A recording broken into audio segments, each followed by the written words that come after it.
cái là qua đi trong đó trong đó có nhà này nó thì nhập cây thêm cờ trong đó trong xe này cho cái bây giờ là sai kia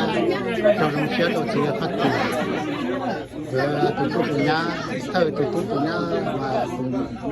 tú là tú nó nhá nó và thì ở từ thì căn tròn bây giờ không phải giờ qua cái này tôi thấy khi cho luật chắc cũng sẽ mong cả cái lúc này còn đây là nó căn nhau rồi còn nó nhập là mình sống nó đây thì nó cho nên sống được sai này